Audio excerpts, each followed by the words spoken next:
It happened on one of those days, as he was teaching the people in the temple and preaching the gospel, that the chief priests and scribes came to him with the elders.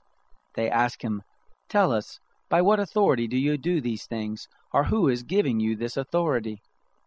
He answered them, "I also will ask you one question. Tell me, the baptism of John, was it from heaven or from men?" They reasoned with themselves, saying, "If we say from heaven, he will say, 'Why didn't you believe him?' But if we say from men, all the people will stone us, for they are persuaded that John was a prophet." They answered that they didn't know where it was from. Jesus said to them, "Neither will I tell you by what authority I do these things." He began to tell the people this parable. A man planted a vineyard and rented it out to some farmers and went into another country for a long time. At the proper season, he sent a servant to the farmers to collect his share of the fruit of the vineyard. But the farmers beat him and sent him away empty. He sent yet another servant, and they also beat him and treated him shamefully and sent him away empty. He sent yet a third, and they also wounded him and threw him out. The Lord of the vineyard said, "What shall I do? I will send my beloved son. It may be that seeing him they will respect him." But when the farmers saw him, they reasoned among themselves, saying, "This is the heir.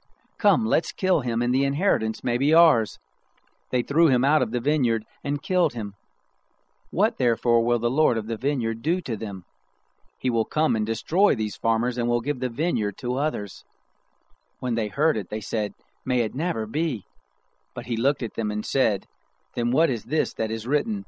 The stone which the builders rejected, the same was made the chief cornerstone. Everyone who falls on that stone will be broken to pieces, but it will crush whomever it falls on to dust."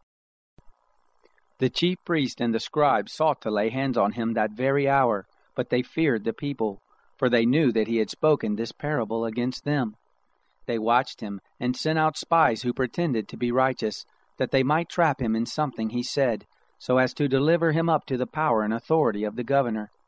They asked him, "Teacher, we know that you say and teach what is right, and aren't partial to, but truly teach the way of God.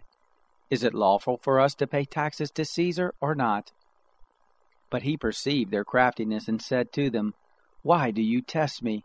Show me a denarius. Whose image and inscription are on it?" They answered, "Caesar's." He said to them, "Then give to Caesar the things that are Caesar's, and to God the things that are God's." They weren't able to trap him in his words before the people. They marveled at his answer and were silent. Some of the Sadducees came to him, those who deny that there is a resurrection.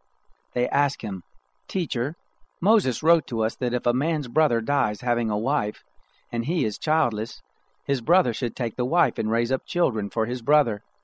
There were therefore 7 brothers. The first took a wife and died childless. The second took her as wife, and he died childless. The third took her, and likewise the 7 all left no children and died. Afterward the woman also died. Therefore in the resurrection, whose wife of them will she be? For the 7 had her as a wife." Jesus said to them, "The sons of this age marry and are given in marriage. But those who are considered worthy to attain that age and the resurrection from the dead neither marry nor are given in marriage. For they can't die any more, for they are like the angels and are sons of God, being sons of the resurrection. But that the dead are raised, even Moses showed at the bush when he called the Lord, the God of Abraham, the God of Isaac, and the God of Jacob. Now he is not the God of the dead, but of the living, for all are alive to him." Some of the scribes answered, "Teacher, you speak well." They didn't dare to ask him any more questions. He said to them, "Why do they say that the Christ is David's son? David himself says in the book of Psalms, 'The Lord said to my Lord, sit at my right hand until I make your enemies the footstool of your feet.' David therefore calls him Lord. So how is he his son?"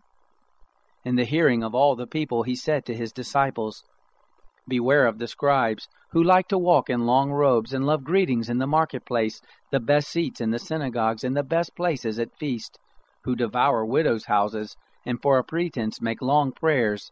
These will receive greater condemnation.